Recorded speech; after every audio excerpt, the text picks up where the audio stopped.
Thomas Watson గారి నుండి మనం కొన్ని విషయాలు చూసుకుంటూ వెళుతున్నాం. ఆయన రచనల నుండి ఇది రెండో భాగం. క్రీస్తు కృపాసింహాసనం వద్దకు వెళ్ళటం కంటే శిలువ వద్దకు ఇష్టపూర్వకంగా వెళ్ళాడు. క్రీస్తు తన సింహాసనం వద్దకు వెళ్ళటం కంటే ప్రజల నిమిత్తం శిలువ వద్దకు చాలా ఇష్టంగా వెళ్ళాడు అని చెప్పినాడు. ఆయన శిలువ వద్దకు ఎందుకు అంత ఇష్టంగా వెళ్ళాడంటే శిలువ ద్వారా అనేకులు రక్షణలోకి వస్తారని, అనేకులు రక్షించబడతారని. సింహాసనం ఆయనకి కొత్త ఏం కాదు.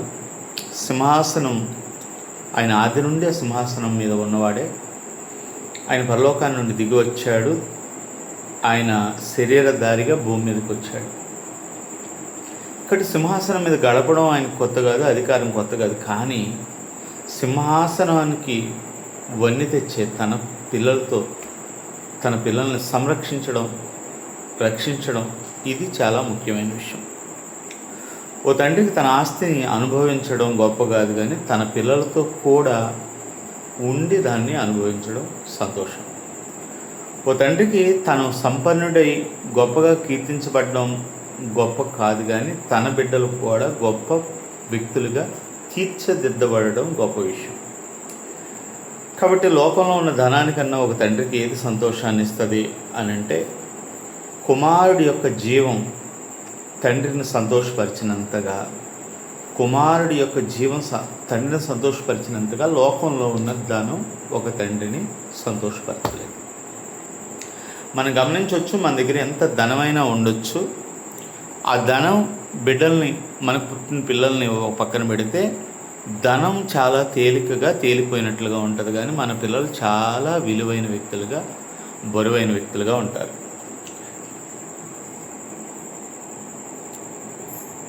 కాబట్టి ఇక్కడ మాట్లాడిన మాట ఏంటంటే, కృపాసింహాసనం వద్దకి వెళ్ళడం కంటే తన ఇష్టపూర్వకంగా శిలువ వద్దకు వెళ్ళాడని చెప్పాడు.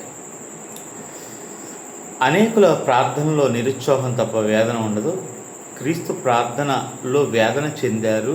లూకా సువార్త 22వ అధ్యాయం 44వ వచనంలో ఆయన శిలువకు ముందల ఎంతగా ప్రార్థించాడన్న దాంట్లో వేదన చెందాడని రాయబడి ఉంటుంది. క్రీస్తు తన ప్రార్థనలో వేదన చెందారు, కానీ అనేకులకు ప్రార్థనలో నిరుత్సాహం తప్ప వేదన ఉండదు. లోకం విషయంలో వారు అగ్నిలా చొచ్చుకుపోతారు, ప్రార్థనలో మాత్రం మంచులా గట్టగట్టుకుపోతారు. ఇక్కడ భక్తుడు అంటున్నాడు, అనేకులు యేసుక్రీస్తు వారి వలె ప్రార్థనలో వేదన లేదంట, సఫరింగ్. ఎందుకు ప్రార్థనలో వేదన కలుగుద్ది, ఎందుకు కలగదు? ఇక్కడ రెండు విషయాలు మనం గమనించవచ్చు. మొదటిది, ఆ పరిస్థితులను బట్టి, తన పరిస్థితులను బట్టి కాదు, తన వారి పరిస్థితులను బట్టి ఆ దేవుణ్ణి ప్రార్థించడం అనేది ఒకటి. రెండోది, ఎవరేమైపోయినా పర్లేదు, నా పరిస్థితి బాగుంది కాబట్టి, నేను హ్యాపీగా ఉన్నాను కాబట్టి అనుకోవడం రెండోది. ఇక్కడ క్రీస్తు ఆయన పరిస్థితుల గురించి ప్రార్థన చేయట్లేదు, కానీ లోకంలో ఉన్న మనుషుల యొక్క స్థితిగతుల గురించి, వాళ్ళ హృదయాల గురించి, వారి మారు మనసు గురించి అంతగా ప్రార్థనలో ఉన్నాడు ఆయన. కానీ ఈ రోజున మనం ఎందుకు అంతగా ప్రార్థించలేకపోతున్నాం, ఎందుకు అంతగా దేవునితో మనం మమేకం అయిపోలేకపోతున్నాం అని అంటే కారణం ఏంటంటే, మనం ప్రభు ప్రేమించినంతగా మనుషులను ప్రేమించలేదని అర్థం చేసుకోవాలి. క్రీస్తు తన వారిని ప్రేమించను, తన స్వకీయుల వద్దకు వచ్చును, వారు తృణీకరించారు, కానీ అన్యజనులు ఆయన్ని అంగీకరించారు. ఆయన లోకం చేత అంగీకరించబడ్డాడని మనం చూస్తున్నాం. సో తృణీకరించిన, ఆయన్ని విడిచిపెట్టిన ఆయన మాత్రం ఆయన ప్రేమను ఎప్పటికీ రెండో స్థానంలో పెట్టలేదు. ఆయన సంపూర్ణంగానే ప్రేమించాడు. కాబట్టే ప్రార్థన చేశాడు, కాబట్టి వేదన చెందాడు, కాబట్టి ఆయన అంతగా ఫీల్ అయ్యాడు మనుషుల కోసం, మనుషుల యొక్క పాపాల నుంచి విమోచించడం కోసం అంత ఫీల్ అయ్యాడు. మన కుటుంబాల్లో కూడా ఏ వ్యక్తి అన్నా త్రోవ తప్పి తన జీవితంలో పాప మార్గంలో ప్రయాణించినప్పుడు ఆ కుటుంబం ఎంతో వేదన చెందుతుంది. ఆ కుటుంబంలో ఒక వ్యక్తి త్రోవ తప్పి భయంకరమైన పరిస్థితుల్లో చిక్కుకున్నప్పుడు ఆ కుటుంబంలో వ్యక్తులు, లేదా ఆ కుటుంబానికి తండ్రిగా ఉన్న వ్యక్తి అవ్వచ్చు, తల్లిగా ఉన్న వ్యక్తి అవ్వచ్చు, అతని గురించే నిరంతరం ఆలోచన చేస్తుంటారు. అతని పరిస్థితులు ఏమైపోయినాయి, అతను ఏమైపోతాడు, అతని లైఫ్ ఏమైపోద్దన్న ఒక బాధ, వేదన ఆ మనిషిని తినివేస్తుంటారు. సో యేసుక్రీస్తు వారి విషయాన్ని కూడా మనం అలా ఆలోచించవచ్చు. ఆయన ఎంతగా ప్రార్థన చేశాడంటే ఆయన రక్తము చెమటగా మార్చబడింది, చెమట రక్తంగా మార్చబడింది. కాబట్టి ఆయన మన ప్రార్థన మంచుగడ్డలాగా ఉందంట. ఎందుకంటే చల్లారిపోయిన పరిస్థితిలో ఉన్నాం. మనం ఎవరి గురించి ఎక్కువగా పట్టించుకోము. ఎందుకంటే మన గురించే మనం పట్టించుకునే తీరిక లేదు. కాబట్టి ప్రార్థన అనేది భక్తిపరంగా అయిన జీవితంలో క్రీస్తుని చూసి మనం నేర్చుకోవాలని చెప్తున్నాడు ఇక్కడ భక్తుడు. ప్రార్థన అంటే అంతరంగాన్ని కుమ్మరించుకోవడం అని, అది వేదన తీవ్రతను సూచిస్తుంది.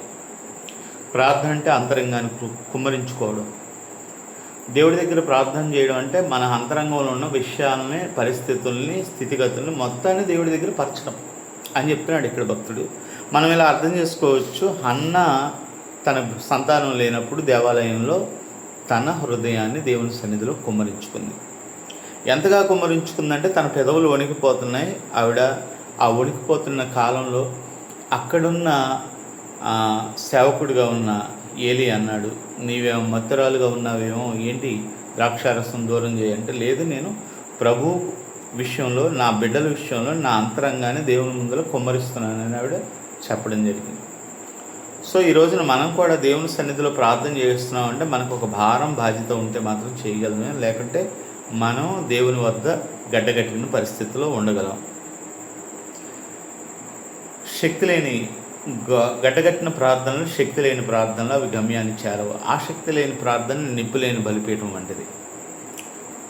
అంటే చేయడానికి మనకి ఇష్టపూర్వకంగా కాదు, కానీ కొన్నిసార్లు అలవాటుపూర్వకంగాను, లేకుంటే కొన్నిసార్లు అవి ఆచారబద్ధంగా మాత్రమే జరిగిస్తుంటే అది దేవుడు ఇక్కడ అంటున్నాడు ఇది నిప్పులేంటి బలిపీఠం లాంటిది. బలిపీఠం మీద దేవునికి కావలసిన వస్తువులన్నీ ఉన్నాయి, బలి అర్పణకు సంబంధించిన జంతువు ఉంది, కానీ అక్కడ దహన బలి చేయడానికి దహించవలసిన అగ్ని అయితే లేదు. సో మనలో జీవితంలో దేవుడికి ఎన్నో ఇవ్వచ్చు, ఆయనకి ఎంతో మనం చేస్తున్నాం అనుకోవచ్చు. దేవుని పనుల్లో మనం చాలా విషయాల్లో ఆయనకి సహకారులుగా ఉన్నట్లుగా ఫీల్ అవ్వచ్చు. ఇవన్నీ చేస్తున్నాం, కానీ మనకి దేవుని పట్ల ఆసక్తి లేకపోతే ఇవి ఆచారబద్ధంగా అయిపోతాయి తప్ప దేవుని సన్నిధిలో ఇవి రైట్ అయినవి కాదు. ఎందుకంటే ఆ బలిపీఠం మీద ఎంతకాలం ఆ బలి అర్పించవలసిన వస్తువులు ఉన్నా సరే, అది దహన బలి విషయంలో అక్కడ జరగవలసిన బలిపీఠంలో కావలసిన నిప్పు లేదు, పరిశుద్ధాత్మ దేవుని అగ్ని రగిలింపు మనలో లేనప్పుడు ఆ బలిపీఠం ఎప్పటికీ మండదు, అది అలాగే ఉంటుంది. ప్రార్థన అంటే అంతరంగాన్ని కుమ్మరించుకోవడం, అది వేదన తీవ్రతను సూచిస్తుందని చెప్పాడు. ఇక్కడ వాక్యం, ధ్యానం ఈ రెండు చాలా అవసరం. వాక్యం అంటే వాక్య పరిశోధన, ఇది మెదడు యొక్క పని, ధ్యానం యొక్క మనసు పని.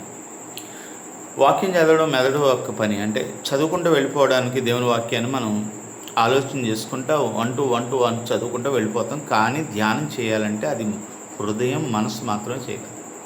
దేవుడు ఏమై ఉన్నాడో, దేవుడు ఆయన స్వరూపాలేంటో, లేకుంటే ఆయన స్వభావాలేంటో, ఆయన ఎలా అయితే తన ప్రేమాస్వరూపం కలిగిన దేవుడో, ఆయన ఎంతగా మనుషులను ప్రేమించాడు, ఇవంతా మనం అర్థం చేసుకోవాలంటే ఒక మెదడుతో అర్థం చేసుకుంటే చాలదని ఇక్కడ చెప్తున్నాడు. మనసుతో అర్థం చేసుకోవాలి.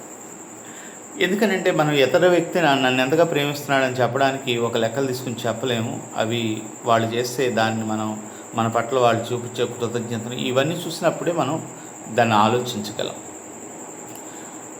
కానీ వ్యక్తిగతంగా మనం అవతల చేసిన వ్యక్తికి ఖరీదు కట్టినట్టుగా, మనం తూనికలు కట్టినట్టు, లెక్కలు కట్టినట్టు చేయాలంటే చేయలేము. ఎందుకంటే అది ఎంత శాతాన్నో నిర్ణయించలేము. ఓ మనిషి లెక్కలు కొంతవరకు పరిధి వరకే పనిచేస్తాయి, కానీ తర్వాత లెక్కలు పనిచేయవు. మన జీవితంలో తల్లి ప్రేమ కూడా అలాంటిదే, తండ్రి ప్రేమ కూడా అలాంటిదే. అవి లెక్కలేసి మనం అవి ఇంతవరకే అని దాని యొక్క కొలమానం ఎంత అని చెప్పలేము. అదే రీతిగా దేవుని విషయంలో మనం ఆయన యొక్క మన పట్ల చేసిన కృపా కార్యములు కానీ, ఆయన చేసిన మేలైన కార్యాలు కానీ, ఇవన్నీ మనం పరిశోధించాలి అనుకున్నప్పుడు, ఆయన మన కోసం ఏం చేస్తాడని ఆలోచించుకోవాలనుకుని మనం నిర్ణయించుకున్నప్పుడు ఇవి హృదయంతో ఆలోచిస్తేనే అర్థమవుతాయి. అందుకనే దావీదు కూడా అంటాడు కదా, నా ఆ హృదయం దేవుణ్ణి, నా అంతరంగంలో ఉన్న సమస్తమా ఆయన చేసిన మేలును మరవద్దు అని. నా ప్రాణమా యెహోవాను సన్నతించుము, ఆయన చేసిన మేలును మరవద్దని తన ప్రాణాన్ని తను రేపుకుంటున్నాడు. ఎందుకంటే దేవుడితో తనకు ఉన్న అటాచ్మెంట్, దేవుడు ఎంతగా తనను ప్రేమించాడో, ఎంతగా తన పట్ల కృప కలిగి ఉన్నాడో, దేవుడు ఎలాంటి కష్టకాలంలో ఆయన సంరక్షించాడు, ఇవన్నీ దావీదు గుర్తు చేసుకోవడానికి మెదడుని వాడతలేదు కానీ హృదయాన్ని వాడుతున్నాడు.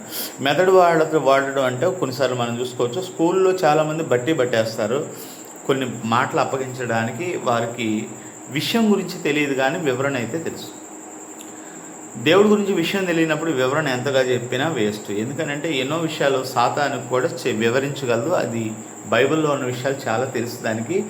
అవి మనకంట శక్తివంతమైన వాక్యాలు చెప్పగలదు, కానీ దానిలో లోతైన భావాలు దానికి తెలియదు, అన్నటికీ తెలియదు. మన జీవితం కూడా ఇక్కడ భక్తుని యొక్క ఉద్దేశాల్లో మనం ఆలోచించుకున్నప్పుడు మనకి ధ్యానం ఎంత అవసరమో వాక్య పరిశోధన కూడా ఇది అవసరమే. ఈ రెండు కావాలి. ఇక్కడ మరీ అంటున్నాడు, పరిశోధన కనుగొనేందుకు కారణమవుతుంది. ధ్యానం పనిపై మక్కువ పెంచుతుంది. పరిశోధన సత్యాన్ని వెలుగుతీస్తుంది. ధ్యానం సత్యం ఎడల ఆత్మీయ అభివృద్ధి కలుగజేస్తుంది. పరిశోధన చేయడం వలన మనం ఆ లోపల ఉన్న సత్యం ఏదో, వాక్యం ఏదో, లోపల ఉన్న విషయాలను ఎన్నో అంతరంగంగా నిగూఢంగా ఉన్న విషయాలను బయట తీయొచ్చు. కానీ ధ్యానించడం వలన దేవుని యొక్క ప్రేమను లోకమునకు వెల్లడిపరచవచ్చు. ఈ రెండింటికన్నా ఏది శ్రేష్టమైందంటే ధ్యానము, పరిశోధన రెండు శ్రేష్టమైంది. ఇట్లో మనం ఒకటి గొప్పది, ఒకటి తక్కువదని చెప్పడానికి ఏమీ లేదు. మొదటి బంగారు గనిని వెతకడం లాంటిది, రెండోది ఆ బంగారాన్ని తవ్వడం లాంటిది. సో ఇక్కడ మనం బంగారు గనిని వెతకడం దేనికోసం అంటే తవ్వడానికి. వాక్యం ఎందుకు చదువుతున్నాం, వాక్యాన్ని ఎందుకు ధ్యానం చేస్తున్నాం, ఎందుకు మందిరానికి వెళ్తున్నాం, ఎందుకు దేవుడితో మనం మమేకమై బ్రతుకుతున్నాం, ఇవన్నీ మనం ఆలోచించుకున్నప్పుడు అంతిమ లక్ష్యం మాత్రం ఏంటంటే మన పరలోకం. ఆయన దేవునితో కలిసి ఉండడానికే, ఆయనలో ఉన్న నిగూఢమైన సత్యాలని, ఆయన యొక్క ప్రేమతత్వాన్ని మనం బయటకు తీసుకోవడానికి, ఆయనతో మనం ఎంతో ప్రేమగా మెలగడానికి. సో ఇదంతా తెలుసుకుని మనం దేవునితో ప్రేమగా బ్రతకకపోతే మనకి ప్రయోజనం లేదు. కాబట్టి ఇక్కడ వాక్యం చెప్తుంది, బంగారు గన్ని ఎదకడం ఎంత ప్రాముఖ్యతమైన విషయం, దాన్ని తవ్వడం కూడా అంతకు మించిన ప్రాముఖ్యతమైన విషయం. పరిశోధన అనేది శీతాకాలపు సూర్యుడు లాంటిది. అందులో వేడి తక్కువగా ఉంటుంది. ధ్యానం ఆ వ్యక్తిని పరిశుద్ధ చట్రంలో ఇమిడేలా చేస్తుంది. గుండె మంచిగడ్డల అయిపోతే అది కరిగిస్తుంది. కరిగించి ప్రవహించి ప్రేమ కన్నీటి బిందు అవుతుంది. చక్కటి మాట. పరిశోధన అనేది సూర్యకాలపు సూర్యుడు వంటిది అన్నాడు. అంటే అది ఎక్కువ వేడిని, ఎక్కువ ఎండని పుట్టించదు కానీ వెలుగునైతే ఇస్తుంది. అది ఒక రకమైన స్థాయిలో ఉంటుంది. కానీ ధ్యానం అనేది దాన్ని మండిస్తుంది. ఎంతగా మండిస్తుంది అని అంటే ఆ గటగట్టుకుపోయిన పరిస్థితుల్లో ఉన్న హృదయాన్ని, దేవుని వాక్యాన్ని ధ్యానించినప్పుడు అది అగ్నిలా రగుల్చుంది.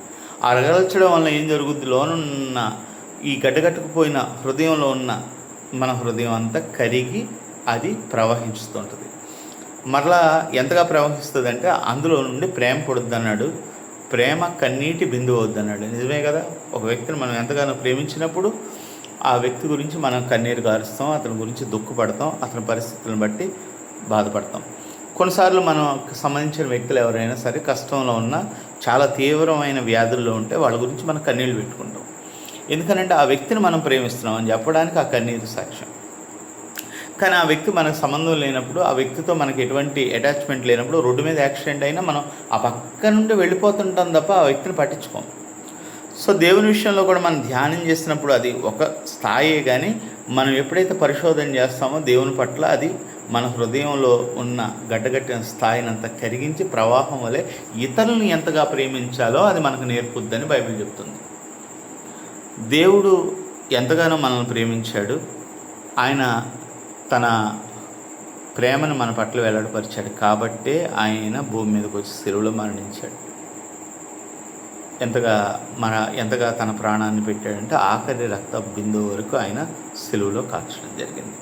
సో దేవుడు ఎంతగానో ప్రేమించాడు ఆయన. మనం మారితే ఆయన చాలా సంతోషిస్తాడు. అందుకని బైబిల్లో రాయబడిన మాట ఏంటంటే, ఒక పాపి మారుట పరలోకంలో మిక్కిటి సంతోషం. కాబట్టి ధ్యానం చేద్దాం. వాట్సన్ కలం నుండి వచ్చిన విషయాల్లో నుండి మనం కొన్ని విషయాలను ధ్యానం చేసుకుంటూ వెళ్ళినప్పుడు ఎన్నో అంతరంగ సత్యాలను మనం తెలుసుకోవాలి, ఎన్నో విషయాలు నేర్చుకోవాలి. కాబట్టి అలాంటి గొప్ప భక్తుల్ని మనం మననం చేసుకోవాలి. దేవుడి మాటలు దీవించును గాక. ఆమేన్.